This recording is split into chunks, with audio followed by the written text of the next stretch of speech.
আমেরিকার এক পুরনো মিউজিয়ামে রাখা আছে এক ঘড়ি। নাম দ্য লাইটনিং ক্লক। এই ঘড়িটা 1958 সালে বজ্রপাতের সময় হঠাৎ বন্ধ হয়ে যায়।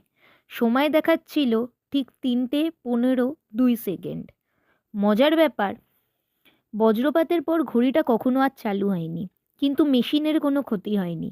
বিজ্ঞানীরা খুলে দেখেছেন সব কিছুই ঠিক আছে, তবু ঘড়িটা সেই সময়ই আটকে আছে। আজও সেটা দাঁড়িয়ে আছে, যেন সময় থেমে গেছে এই মুহূর্তে। অনেকে বলে সময় হয়তো সত্যিই একটা শক্তি, যা কখনো কখনো নিজেই নিজেকে থামিয়ে দেয়।